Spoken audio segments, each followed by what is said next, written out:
اللهم أرنا الحق حقا وارزقنا اتباعه وأرنا الباطل باطلا وارزقنا اجتنابه. سبحانك لا علم لنا إلا ما علمتنا إنك أنت العليم الحكيم. أعوذ بالله من الشيطان الرجيم.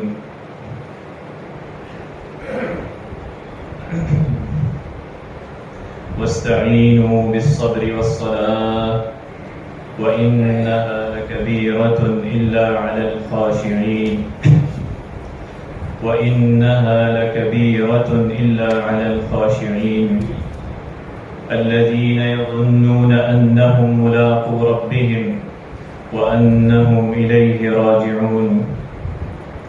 وقال الله تبارك وتعالى وما خلقت الجن والإنس إلا ليعبدون.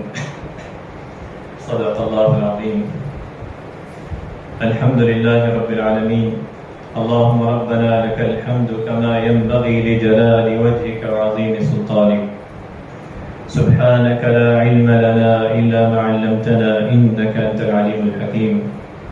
تمام تعریفیں اللہ رب العالمین کے لیے ہیں، اسی کے فضل و کرم سے، اس کی بے پناہ انعامات کے ساتھ آج ہم اللہ رب العالمین کے گھر میں حاضر ہوئے ہیں اس مبارک دن میں، اس مبارک گھڑی میں، اور اللہ رب العالمین کی فرض کردہ عبادت کے لیے جو دوسرا رکن اسلام ہے، نماز کے لیے ہم اس کی بارگاہ میں حاضر ہوئے ہیں۔ یقیناً اس میں اللہ رب العالمین کا جتنا شکر ادا کریں کہ اللہ رب العالمین کی ہی فضل و کرم سے، اس کی توفیق سے ہم آج اس مبارک گھڑی میں اس کے گھر میں حاضر ہوئے ہیں۔ اللہ تبارک و تعالی ہمارے تمام اعمال صالحہ کو اپنی بارگاہ میں قبول فرما۔ اللہ تبارک و تعالی ہماری زندگیوں کو نبی کریم صلی اللہ علیہ وسلم کی سنت کے مطابق بنا دے۔ اللہ تبارک و تعالی نے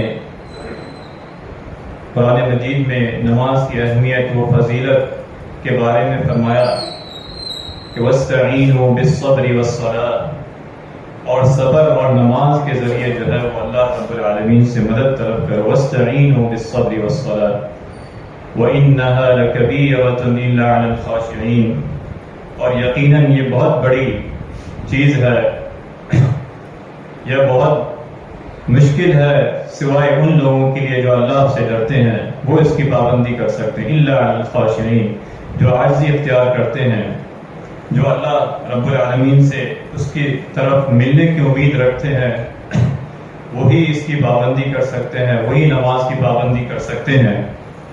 اللہ رب العالمین نے دوسری جگہ فرمایا وَمَا خَلَقْتُ الْجِنَّ وَالْإِنسَ إِلَّا لِيَعْبُدُونَ، میں نے جن اور انس کو اپنی عبادت کے لیے پیدا کیا، إِلَّا لِيَعْبُدُونَ، کہ وہ میری عبادت کریں۔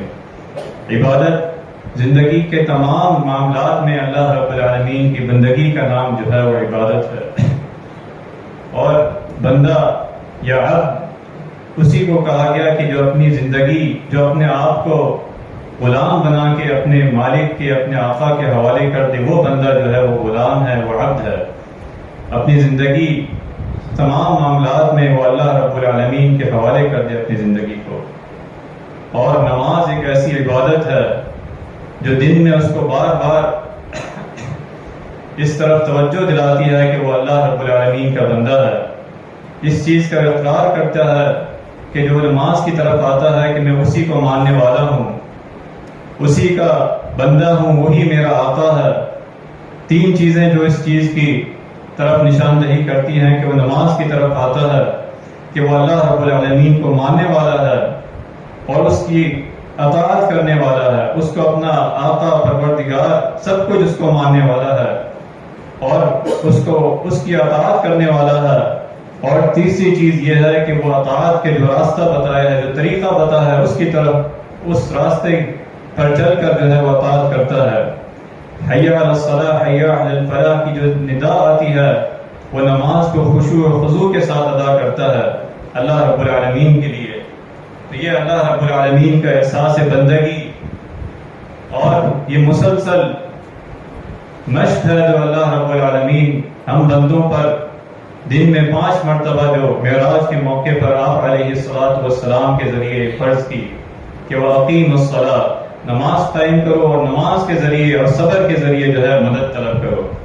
اور نماز کے ذریعے اللہ رب العالمین نے جو اس کی اہمیت و فضیلت بیان کی، اور وضو کر کے جب بندہ اپنے گھر سے نکلتا ہے نماز کے لیے، اس کے بارے میں فرمایا کوئی مسلمان جب اچھی طرح وضو کرے پھر کوئی نماز ادا کرے تو اللہ تبارک و تعالیٰ اس کے گناہوں کو معاف کر دیتا ہے کہ وہ ایک نماز سے دوسرے درمیان کے جو اس سے صغیرہ گناہ ہوتے ہیں اللہ رب العالمین اس سے درگزر فرماتا ہے.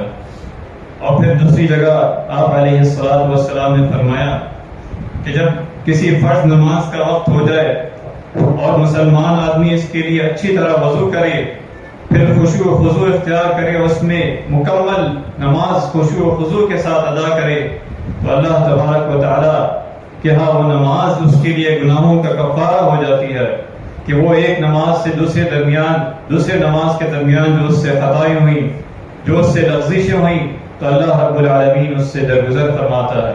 ایک ایک قدم پر اس کی نیکی لکھی جاتی ہے. وضو کرتا ہے تو اللہ رب العالمین اس کے گناہ جڑ جاتے ہیں، اللہ تبارک و تعالیٰ اس سے درگزر فرماتا ہے. حضرت انس رضی اللہ عنہ فرماتے ہیں کہ آپ علیہ السلام کے پاس میں بیٹھا ہوا تھا کہ ایک آدمی آیا اور اس نے بتایا کہ اے اللہ کے رسول صلی اللہ علیہ وسلم، میں نے ایسا گناہ کیا ہے اور آپ علیہ السلام مجھ پر جو ہے اس کی سزا نافذ کریں، مجھے اس گناہ کی سزا دیں، یہ بہت بڑا گناہ ہے. تو آپ علیہ السلام خاموش ہو جاتے ہیں حتیٰ کہ نماز کا وقت آتا ہے تو آپ علیہ السلام کے ساتھ وہ شخص نماز ادا کرتا ہے، اور نماز ادا کرنے کے بعد پھر وہ شخص آپ علیہ السلام کی مجلس میں آتا ہے اور فرماتا ہے کہ آپ صلی اللہ علیہ وسلم، میں نے بہت بڑا گناہ کیا ہے کہ جو اللہ رب العالمین نے بندوں کے لیے گناہوں کا معافی کا اعلان کیا، لیکن آپ علیہ السلام کے صحابہ کرام رضی اللہ عنہم اجمعین جن سے کوئی چھوٹی خطا بھی ہو جاتی کہ وہ ان کی نظر میں بہت بڑی اللہ رب العالمین کی، تو انہوں نے فرمایا کہ میں نے غلطی کی ہے، مجھ سے کوتاہی ہوئی ہے. نماز کے بعد پھر آپ صلی اللہ علیہ وسلم کے پاس آئے تو آپ علیہ السلام نے فرمایا الیس قد صلیت معنا، کیا تم نے ہمارے ساتھ نماز نہیں پڑھی؟ کیا ابھی تم نے ہمارے ساتھ نماز نہیں پڑھی؟ تو اس نے فرمایا بالکل. آپ علیہ السلام نے پھر فرمایا فإن اللہ قد غفر لك ذنبك، کہ بے شک اللہ تبارک و تعالی نے تمہارا گناہ معاف فرما دیا ہے. اس نماز کی وجہ سے اللہ تبارک و تعالی نے تمہارے سے درگزر فرمایا ہے. تو نماز آپس میں ایک نماز سے دوسرے نماز کے درمیان جو انسان سے صغیرہ کوتاہیاں گناہ ہوتے ہیں اللہ تبارک و تعالی اس سے درگزر فرماتا ہے. اور پھر فرمایا کہ وہ نماز اس نمازی کے لیے دنیا و آخرت میں نور ہوگی، اس کے لیے سعادت ہوگی، اس کے لیے دلیل ہوگی. فرمایا من حافظ علیہا کانت له نور و برہان و نجات یوم القیامہ ومن لم يحافظ علیہا لم یکن له نور ولا برہان ولا نجات وکان یوم القیامت. فرمایا کہ جو شخص نماز کی ہمیشہ پڑھتا ہے، اس کی حفاظت کرتا ہے، تو یہ نماز اس کے لیے نور ہوگی، دلیل ہوگی، اور روز قیامت باعث نجات ہوگی اس کے لیے. اور جو شخص ایسا نہیں کرتا، نماز کی پابندی نہیں کرتا، وہی نماز اس کے لیے نہ دلیل ہوگی نہ باعث نجات ہوگی، بلکہ اس کا انجام فلاں کے ساتھ ہوگا، فلاں کے ساتھ ہوگا. اور پھر فرمایا کہ جو نماز کے لیے اندھیرے میں جاتے ہیں ان کی فضیلت کے بارے میں فرمایا بشر المشائین فی الظلم الی المساجد بالنور التامۃ یوم القیامہ، کہ جو اللہ رب العالمین کے اطاعت کے لیے اندھیروں میں مساجد کی طرف چل کر جانے والوں کو بشارت دے دیں کہ انہیں قیامت کے روز مکمل نور نصیب ہوگا. کہ جو اللہ تبارک و تعالی نے سورہ تحریم میں فرمایا کہ وہ فرماتے ہیں نورہم یسعی بین ایدیہم و بایمانہم یقولون ربنا اتمم لنا نورنا، کہ ان کے دائیں ان کے آگے پیچھے نور ہوگا اور وہ یہ دعا کریں گے ربنا اتمم لنا نورنا. اور سورہ حدید میں اللہ رب العالمین نے فرمایا یوم تری المؤمنین والمؤمنات یسعی نورہم يسعى نورهم بين أيديهم وبأيمانهم. جس دن ایمان والے مردوں اور ایمان والی عورتوں کو دیکھیں گے، یسعى نورهم بین ایدیہم وبایمانہم، ان کے آگے ان کے پیچھے نور ہوگا اور اللہ رب العالمین کی بشارت ہوگی، بشراکم اليوم جنات، کہ اللہ رب العالمین تمہیں ایسے باغات کی بشارت دیتا ہے، تجری من تحتها الانہار، جس کے نیچے نہریں بہتی ہیں، ہمیشہ اس میں رہیں گے. تو نماز جو ہے ان کے لیے دنیا کی زندگی میں بھی نور ہوگا، دلیل ہوگی، اور آخرت میں باعث نجات ہوگی. اور اللہ رب العالمین نے اس کے لیے جو نماز کے لیے جاتا ہے اور اپنا تعلق مسجد کی طرف رکھتا ہے، جو فرمایا کہ ایک مسلمان کی نشانی کہ اس کا قلب، اس کا دل جو ہے وہ مسجد کے ساتھ معلق رہتا ہے. تو آپ علیہ الصلوۃ والسلام کے ذریعے اللہ تبارک و تعالی نے بشارت دی کہ من غدا الى المسجد او راح اعد الله له في الجنه نزلا كلما غدا او راح، او كما قال علیہ الصلوۃ والسلام، کہ جو شخص صبح کے وقت یا شام کے وقت مسجد میں جائے تو اللہ تبارک و تعالی اس کے لیے جنت میں مہمان نوازی تیار کرتا ہے، کہ وہ تمام نمازوں کی پابندی کرتا ہے خشوع و خضوع کے ساتھ، فجر کی نماز، عشاء کی نماز، عصر کی نماز. تو اللہ تبارک و تعالی اس کے لیے دنیا کی زندگی میں بھی وہ رحمت ہوتی ہے اور آخرت میں بھی جو ہے باعث نجات ہوگی. اور آپ علیہ الصلوۃ والسلام نے دوسری جگہ فرمایا کہ جب بندہ جماعت کے ساتھ نماز ادا کرتا ہے، اسے اللہ رب العالمین 25 گنا بڑھ جاتا ہے اس کا اجر و ثواب جو وہ گھر میں ادا کرتا ہے فرض نماز. اور پھر فرمایا کہ اگر وہ ایک ایک قدم مسجد کی طرف چل کر جائے تو اللہ رب العالمین اس سے اس کی اعمال میں، اس کی نیکیوں میں ایک ایک درجہ بلند فرماتے ہیں. اس کی جو غلطیاں ہیں، اس کی کوتاہیاں ہیں، صغیرہ گناہ ہے، اللہ تبارک و تعالی اس سے درگزر فرماتے ہیں. اور ان سے اسی طرح قیامت تک جو لوگ اس طرح پابندی کریں گے نماز کی، اللہ تبارک و تعالی کی بشارت اور آپ علیہ الصلوۃ والسلام کی بشارت اسی طرح کہ آپ علیہ الصلوۃ والسلام نے فرمایا کہ نماز جو ہے میری آنکھوں کی ٹھنڈک ہے اور دل کا سکون ہے. وجعلت قرۃ عینی فی الصلاۃ. اور جب آپ علیہ الصلوۃ والسلام حضرت بلال رضی اللہ عنہ کو فرماتے تو فرماتے یا بلال اقم الصلاۃ ارحنا بها، کہ اے بلال نماز کی اقامت کرو، اس کے ذریعے ہمیں راحت پہنچاؤ. تو یہ نماز جو ہے کامیابی کا ذریعہ ہے، انفرادی اور اجتماعی جو اللہ تبارک و تعالی نے نماز با جماعت ہم پر فرض کی. دنیا کی زندگی میں بھی فرمایا واستعینوا بالصبر والصلاۃ وانها لکبیرۃ الا علی الخاشعین، صبر اور نماز کے ذریعے جو ہے اللہ رب العالمین کی مدد طلب کرو. اور تارک نماز کے بارے میں سخت وعید آئی کہ جو شخص نماز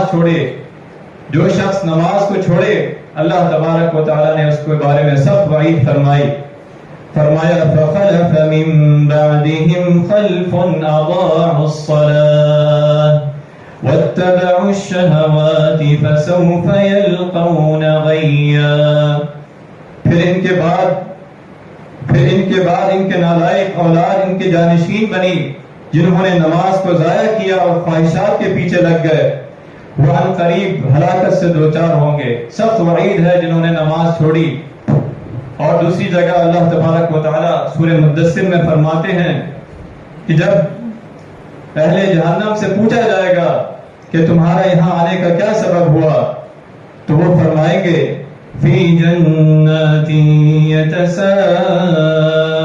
یتساءلون عن المجرمین ما سلككم في سقر قالوا لم نك من المصلين.